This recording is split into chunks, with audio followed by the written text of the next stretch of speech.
Hello, my name is Elijah Arnold, and my presentation is on social technology.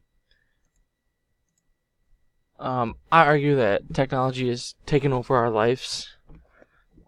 With anything, there are good things and bad things, and with the good things, if you abuse any good thing, it can become bad. And my generation has grown up to use their mobile technologies. We abuse it, so that has caused more problems. But like I said, there are many pros and cons to our expanding mobile technologies. We just need to learn how to adapt with them. To create a basis, technology is what my generation knows. We have grown up with technology in every aspect of our lives. Susan Krauss from Psychology Today used attachment theory to explain our attachments. And attachment theory is basically exposure. The more exposure as we get older gives us more of a connection to an object. Anything could be a car, a house, a person, a phone, a shirt. Gives us more of a connection to that. And especially if you look at an older generation who has had half the amount of exposure to technology than we have, you can see how it differs. I like to use the comparison like a teddy bear to somebody who is older has a connection to that because that's what they grew up with in their hands as a kid, compared to someone now growing up with a phone in their hand and the technology. They rely on that technology too much because it's all they really know. If you compare like older generations, again, people 30 plus didn't grow up with supercomputers in their pockets. The younger generation is just so used to it, and that has made a rough patch in communications between the generations. I also argue that cell phones, while they connect people, they also disconnect people.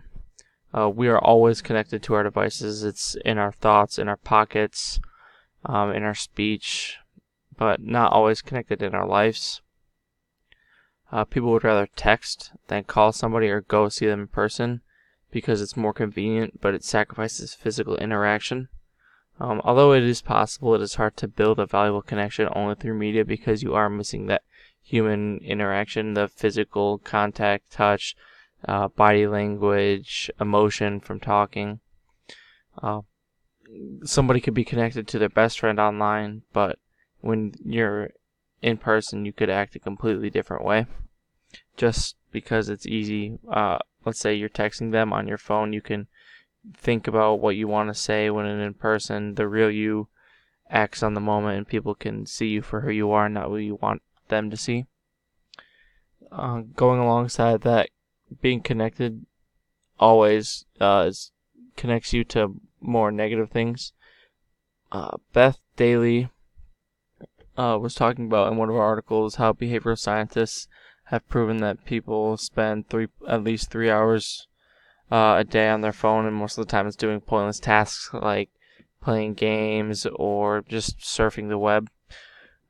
Beth makes connections with those to greater rates of depression, accidents, and death. That can be the same with any sort of abuse of technology or drugs or exercise.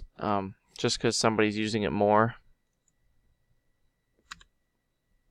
But being connected always on the other side is not always a bad thing.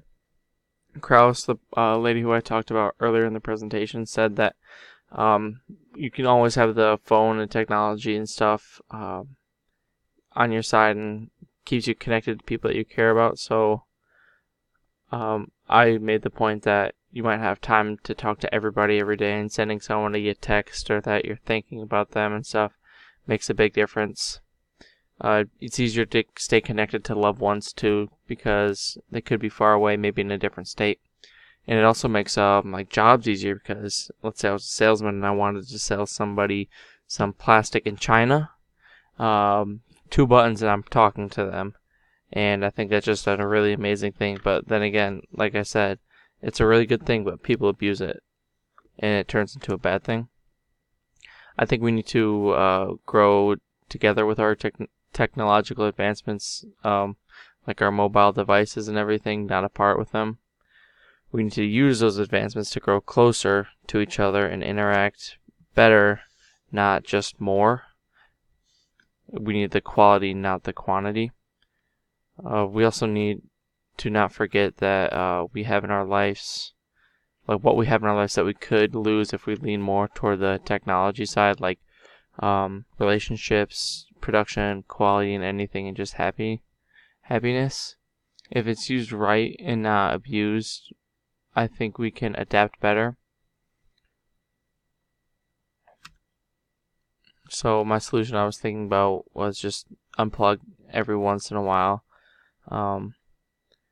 Technology has been in my life as long as I can remember.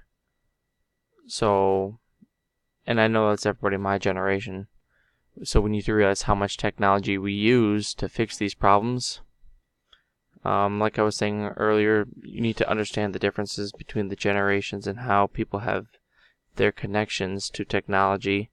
So as more and more people are growing up with these devices and easier ways to connect, the more and more we'll see problems with them, because it's just going to become the norm. So in the end of it, I think our technology when it comes to mobile devices and staying connected to people through like social media or anything, it's very, very good and beneficial, but we abuse it too much, and that creates more problems. Thank you.